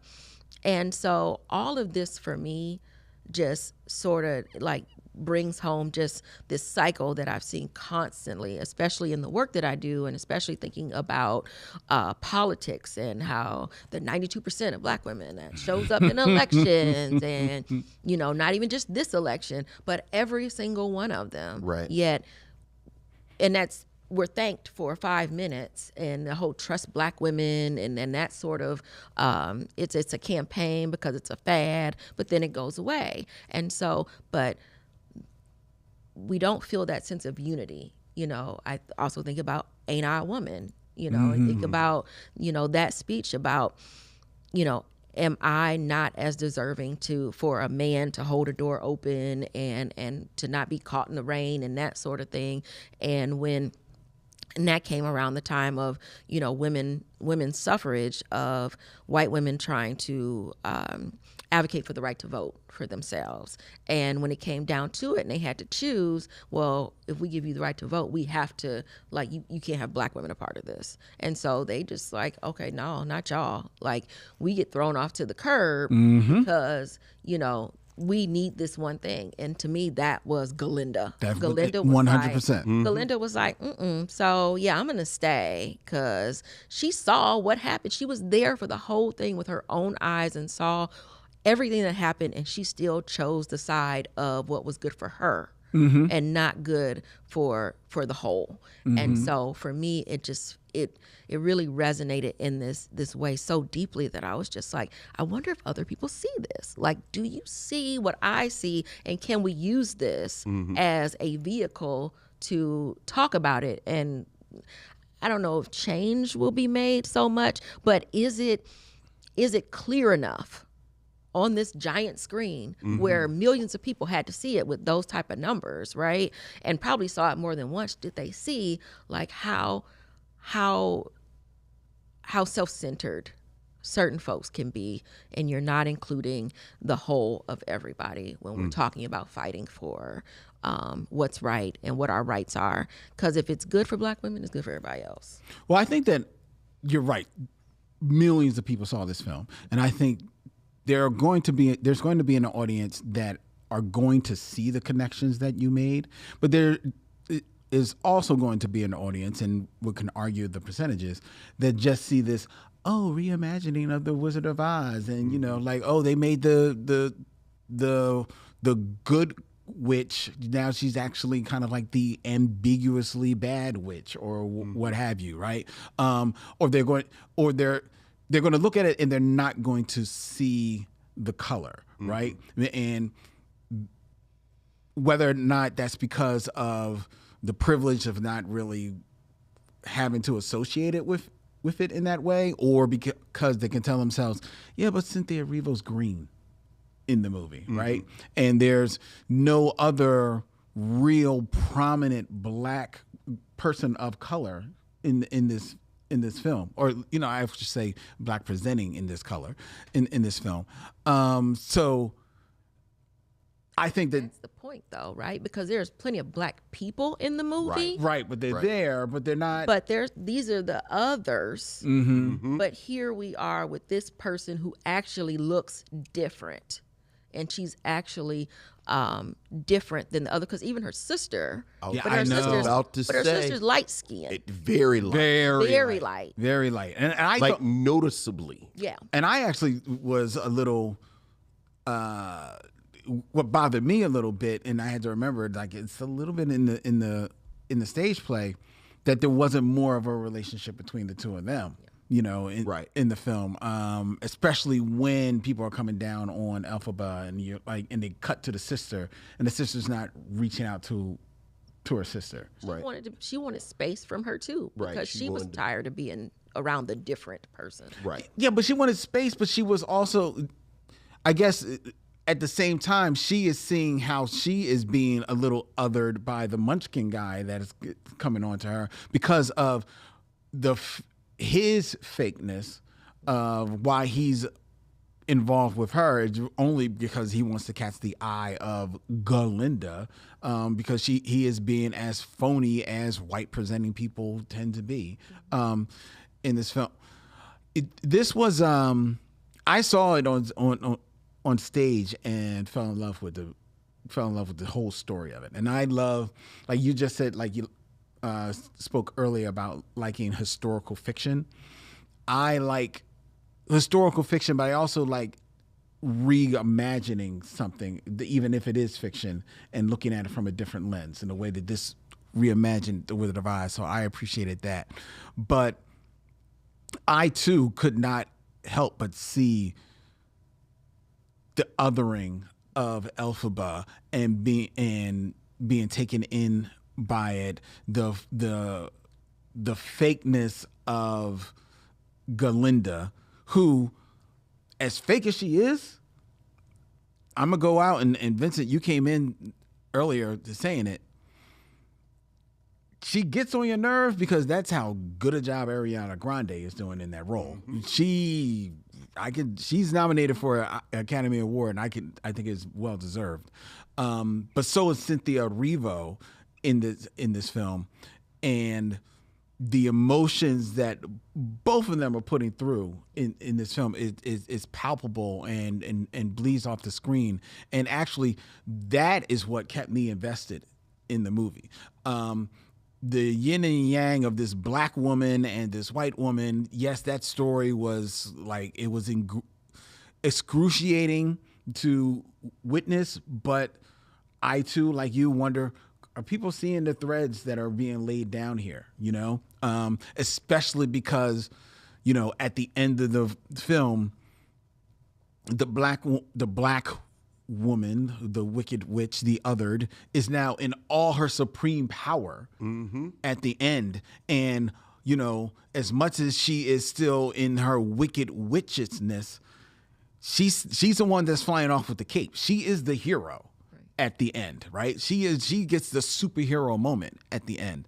So I'm wondering if people are actually seeing those threads that are, or the breadcrumbs that are being put in this film. But it was a lot deeper than I expected. Right. A lot deeper. And I don't know if I even picked up on them seeing the stage play as much as I did here. Well, I think, to why we're talking about it on here, I think when it came up before, and I've said, I think I know I've seen this on stage at least twice, and have no memories of it. What like it really left no mark on me whatsoever. Yeah, I really, I do my best not to yuck people's yum. So, it wasn't my thing. People seem to like it. That's your thing. Right. It didn't leave a mark on me. And I do think part of the reason is it's sort of one of my pet peeves generally about science fiction and genre fiction, where these white creators love to talk about race without actually having any black people. Like, we don't get that yucky black people in my stuff.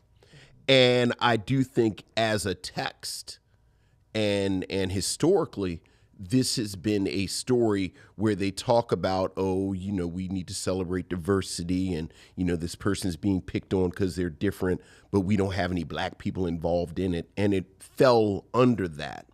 But I was fascinated by this casting, because when you actually cast Cynthia Erivo in this role, as you all have said, there is an edge to this story that I don't think you have on stage when everyone is white. Right. And the fact that Cynthia Erivo is this black woman is very much a black woman, regardless of the green makeup. I do think it was a choice to make her sister this very light-skinned, almost passing woman, so that the one true, not true, but the one visually black person is the one being just sort of ostracized, being teased.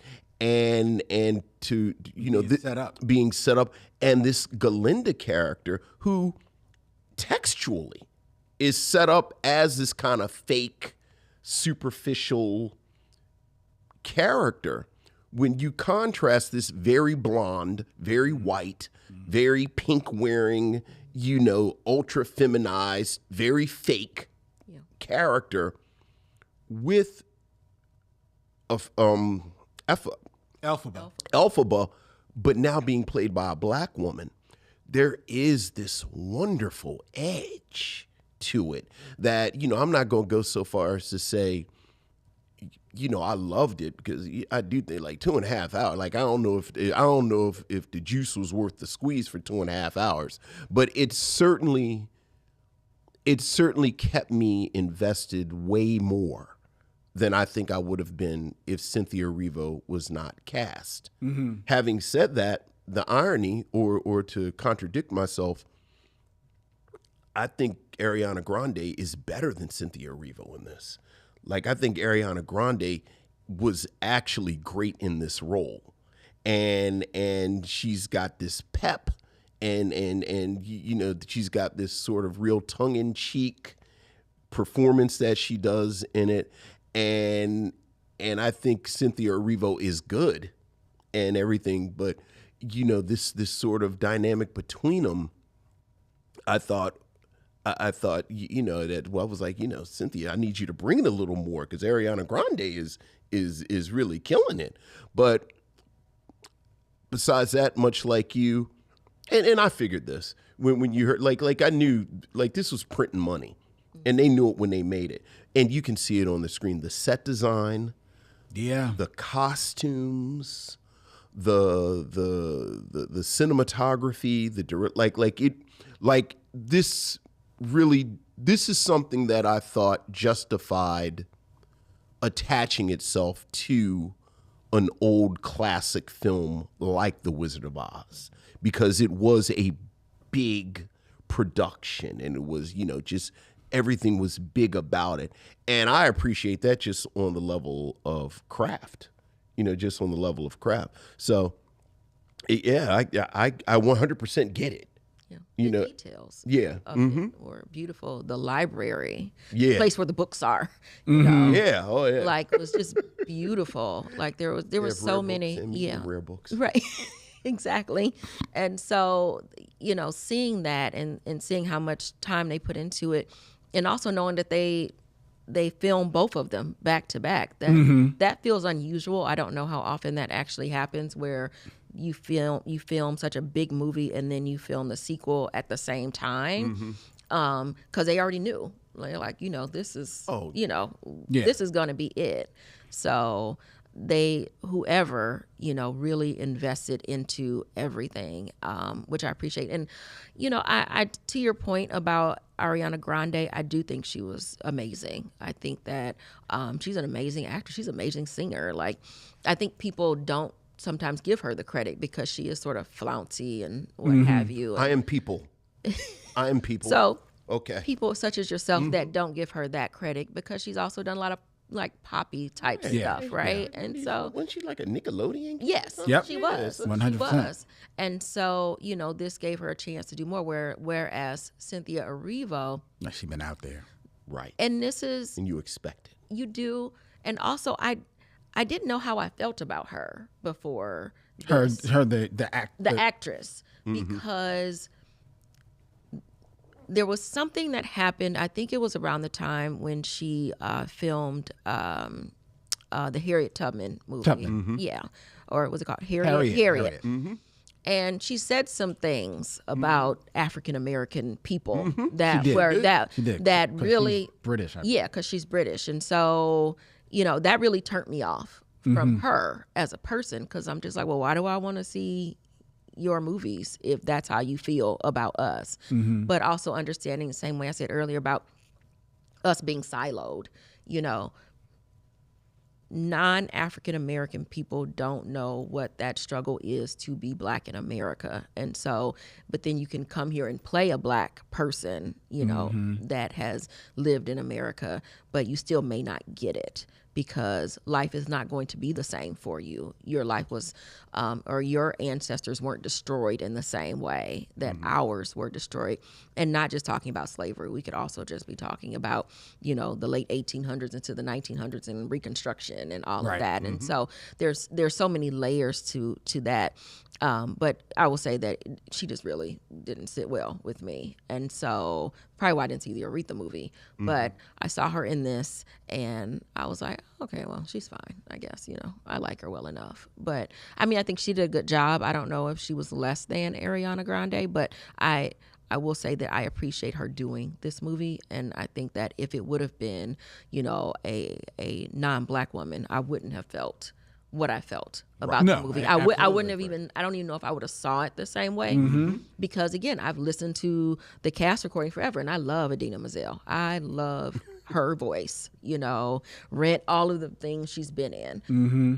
But Wicked never affected me in the way that it did. I'm curious. I was about to say, it's funny you meant that because there's a wonderful, I mean, at this point, I assume Wicked people have seen Wicked, so I'm not spoiling this. Right. And as you said, the original Broadway duo who played these roles are Idina Menzel and Kristen Chenoweth, who I adore as an actress. Yes. And they have cameos in. And I said, if I was Ariana Grande's manager, I would have said no to this because it really was, you know, they're only on screen for like 2 minutes together in their cameo. But as soon as you see them, it's like the Cat Williams joke, like a Chrysler 300 looks like a Phantom until a Phantom pulls up. Yeah. And that moment with the two of them, it was like, oh yeah. This is it right here. Grown-ups have entered the right, chat. the grown-ups have come into the movie. It's like, well, can we just Can we just see this Can we movie? just stay with them? Because they're fantastic in that one, like a minute or two. Yeah. So And to your point, you know, Idina Menzel can kind of stay there because Cynthia Erivo's given a different type of vibe to Alpha. right. It's a whole different. It's a whole different lane. Yeah. Different lane. Whereas Ariana Grande looking like you know, like Kristen Chenoweth's elbow next to her. Right. Like she's doing Kristen Chenoweth cosplay. Right. It's like I'm dressed up like Kristen Chenoweth for Halloween. it's not doing her any favor. Right. Yeah. Like we're about to show you popular. It's right here. Right. It's Kristen Chenoweth. Which was my favorite song. And, you know, I do think Ariana Grande He came in killed it. skipping to the studio. We're like, Vince, how you doing? I'm popular. I thought it was the best number in the film. I really did. I mean, she's swinging around Yeah, on yeah, the chandelier and all of that. It's all, the choreography is great. Like Choreography is great. this just shows like when you really invest in a movie, Yes. what it can be. Yeah. Like, so it sets the bar so high. Yeah. And so if any other musicals turn into movies in this way, like the bar is just super, super high. The choreography is beautiful, but what also makes it work is that the choreography is being done on actual sets. Yeah. Because it would have been real easy, even though there is some CGI, it would have been real easy for them to just basically do just all big green screens and have them just on like a sound stage, you know, like a decorated sound stage. But no, they talk about how they wanted to build some actual sets so that you had the scale of Oz, you know, of Munchkin Land, like it felt in 1939 when it was actual sets, actual buildings that you were walking, halls that you were walking into, and I think for me that really helps sell the film because there's a part of me, especially because the movie, some of the music, especially even in the beginning and at the end, has a bit of the more contemporary movie tone to it as opposed to something adapted from Broadway. I think one of the reasons why you were saying like Defying Gravity doesn't really get over for you, Vincent, in this film is because it sounds like a movie musical as opposed to the Broadway production of it that you would have on stage.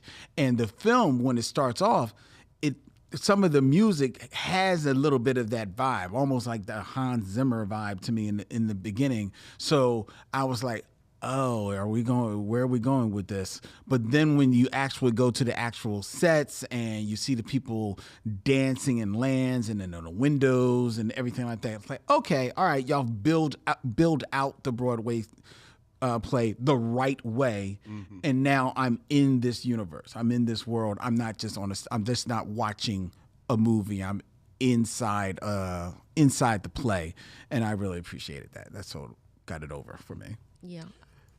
Here's something, I don't know where this fits into this conversation, but I took note of it because, obviously this is part one, and part of the job of part one is to sell you on part two. And the two things that kind of made me go, okay, Jeff Goldblum comes in at the end, and you assume he's going to be much more present in the second part. And, always time for Jeff Goldblum. Again, spoiler. Michelle Yeoh has a role throughout the film, but then there's a turn at the end. And I love evil Michelle Yeoh. There's a moment when she's walking up the hallway with flying monkeys behind her. I said, okay, now this I can deal with. But reading about the second part of the story, because again, I've seen it, but I had just forgotten the details. There is a moment towards the end where the monkeys become the flying monkeys. And it's actually body horror with the wings. And I thought that moment was so well done. Yes. And so striking. And I know there's going to be some body horror in the second part.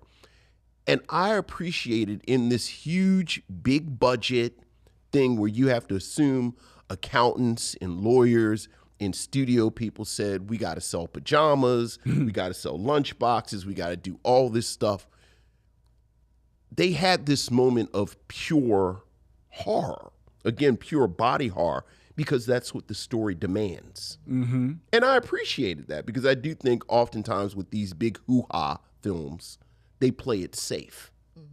And that was a surprising moment to me. Even the moment where the monkeys are breaking the glass, and I was like, wow, this is surprisingly intense right now. Well, there's the difference between this being a Universal Pictures production and a Disney production. Okay. Disney, I think you're right. They massage out that body horror or is in shadow or something like that. Universal, which famously is known for the Universal monsters, they kind of know how to fold that in to a story. They got a history with it. And they're not afraid of marrying the two, because while this is definitely for a family, they recognize this is a family of all ages. And if it scares the little kids, the parents are going to be right there for them. And you're just going to have to deal with little Billy's nightmares for the next 2 weeks. That's all. Yeah. He'll be fine. Sleep with your brother. Or not. That's what therapy's for. Exactly. But also, and I haven't read the books. I started the first book in the Wicked series. And just in the first couple of chapters, it's really gory. And I've heard that it's really, really dark. And so I was actually like, oh, do I have time to read a book before so I can layer that into this conversation? But I didn't have time for that. But what I did get to, Elphaba as a baby, she bit off somebody's finger. It was really gory. And I was like, oh, maybe this is not for me either. Because again, the gore is not for me. But I do appreciate how the monkeys came in and how she showed how she did what she did, and because they asked her to, and she wanted to please the wizard, and the wizard, which I don't know if this is a spoiler, but that's her father. The wizard is her father. And okay, so that was a spoiler. That was and a pretty big spoiler, actually. Oh, sorry, my bad. I mean, to me, it's obvious, right? Yeah, he's Darth Vader. It's obvious, right? He mentions it. I always wanted to be a parent, and she liked him daughter or whatever. Subtle. Right? It's not. And if you go back, Jeff Goldblum. Right? True. But if you go back to the beginning, that's his voice when Mama's, dancing, drinking her green elixir, sipping on the scissor. Right. I like Mom. Oh, mom was, yeah. Mom was ready for. She was ready for old boy to leave. So Mm-hmm. All right, Mom, I see you. so and I guess that's what happens when you have an affair with a green baby. I guess. That's how the sinning is uncovered. That's how it works. But what I always wondered is, did the father know that wasn't his child, or did he assume that Something she was went wrong. something went wrong, or did he treat her that way, not just because she's green, but also because your mama was, Right. stepping out? I don't know. I don't remember that detail. I don't know. I mean, they didn't say. They don't. but They I- don't say, and I thought maybe it would come up in the second part. well, it's not really a talking point in the stage play, right? And I didn't read the book. It probably does spell it out more in the book. And famously, even from the original Wizard of Oz series, those series of books by Frank Baum, those were a lot darker than what the Wizard of Oz film was. So historically has, they massage the adaptations for a wider audience. But I don't know whether or not Dad knew or not. I want to think that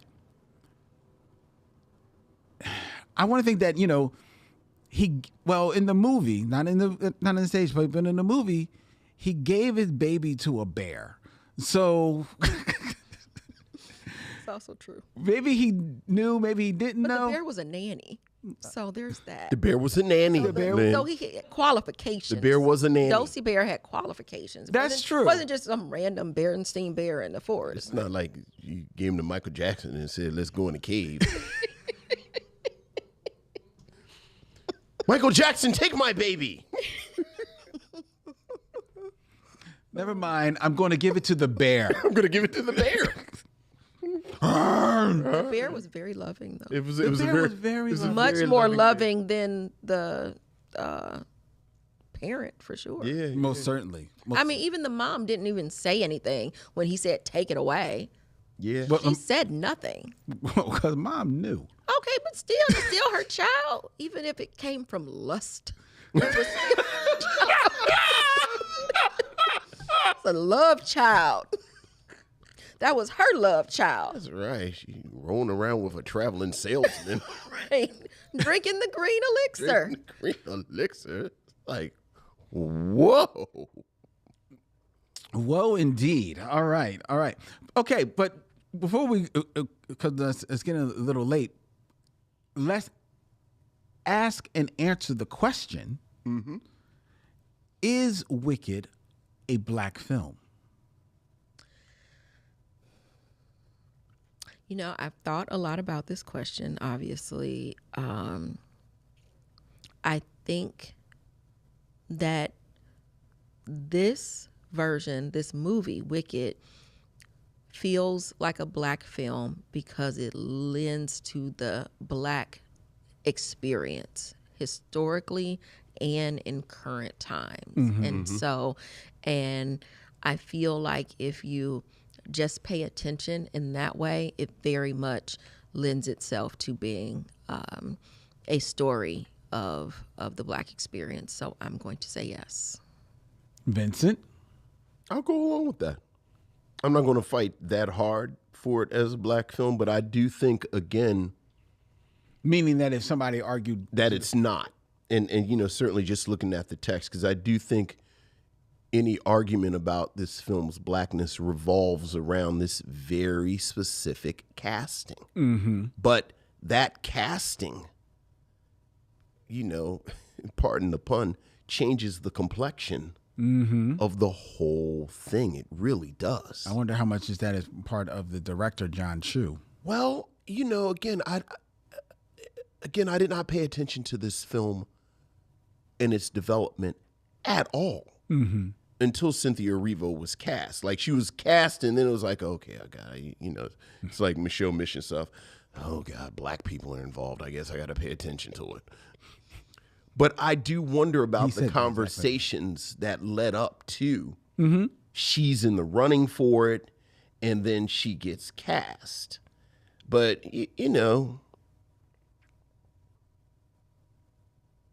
Honestly, you know what would have been fascinating? This has been my argument about like The Wiz forever, where like I think it would have been more interesting if Lena Horne had played the Wicked Witch and Mabel King had played Glinda. Like, imagine if Cynthia Erivo would have played Glinda. And then, have a white girl under the green makeup. What's that dynamic do?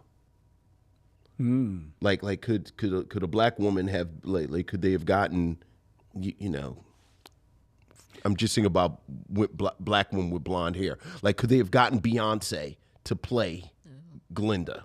But Let's assume it's a parallel universe where she can act. Let's That's what assume. I was gonna say. I know, but like, you see what I'm saying? no, I was going to say you're right, because then the question is, you're not necessarily seeing it as a black movie. Right. Exactly. That's what I'm saying. I'm moving the pieces around. Yeah. Because certainly, if a white woman is playing Elphaba, it's not a black movie. Right. But it really is this specific alchemy of the two of them that I think it is. I think it works as a black movie. And you? Oh, I thought it was a black woman movie when I saw that Cynthia Erivo was cast. I was like, oh, we're going to be reviewing this. This is a black film. If for no other reason, because she is in the lead of this film. That has been enough in our criteria in the history of the Micheaux mission. Now, does history, will they see this as a black film? I think if you haven't seen it, outside eyes, like, I don't know if that's a black film. It's about the Wizard of Oz. I don't know, But if you watch it and really see what the text is telling you, I think it's undeniably a black film. Now, what I am fascinated about going forward, because you said you liked the music, had you seen it on stage?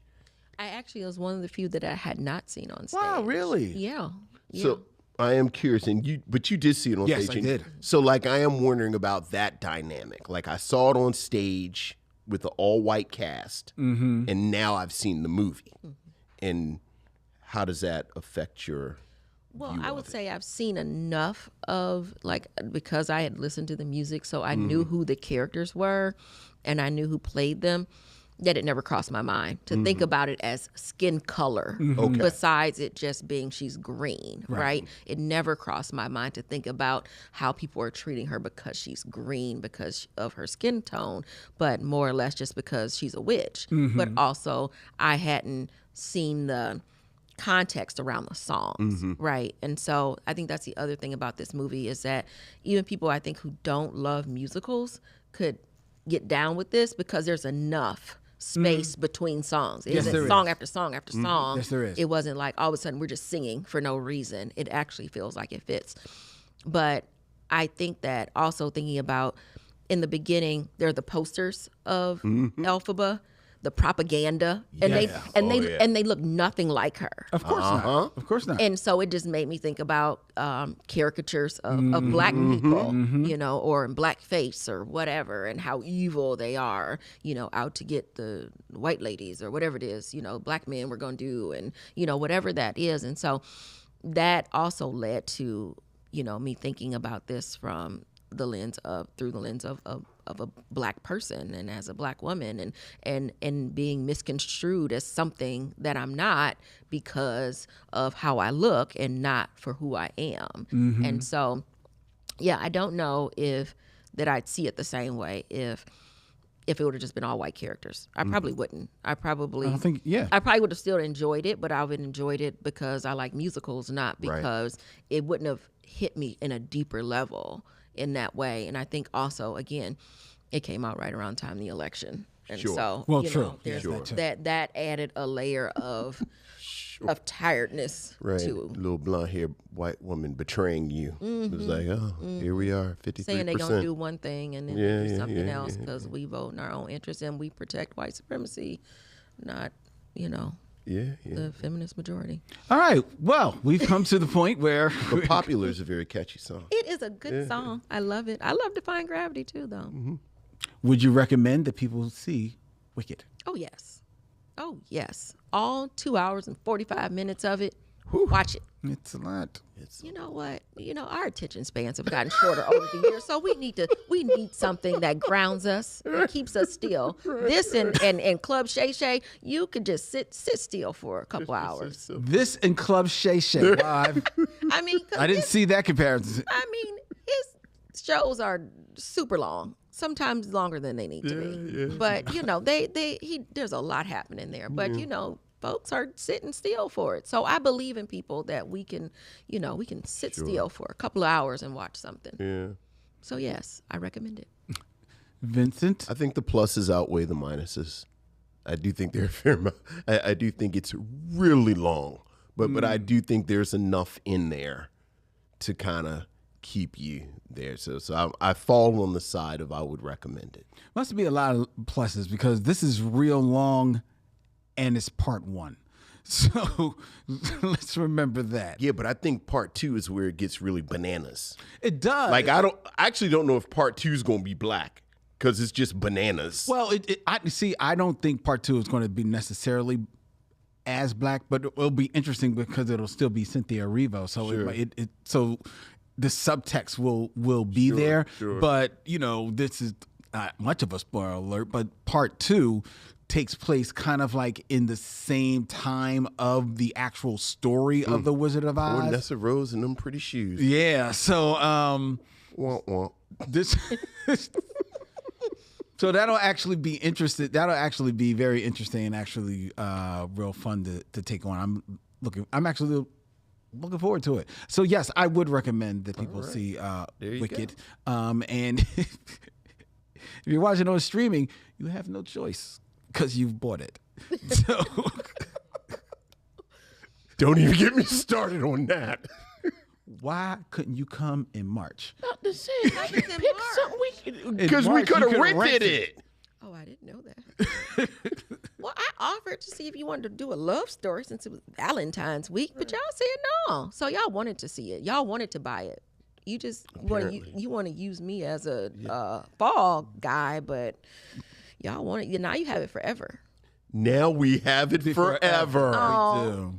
We're wicked together. Yay! Now we'll be wicked for good for the next. Look at you. Look at you. It's like she ain't got a podcast. You know what she's doing. All right, ladies. Erika, thank you so much for joining Yeah, us. thank you. Thank you. This was so much fun. I knew it would good. be I'm fun, glad. and I'm really excited to be here. So This was This is great. dope. Yeah. This was great. dope. All right. We'll have to come for some sticky note conversation. I hope you will, because I have lots of questions for you guys. Lots and lots of questions. All right. We're down for that. That's right.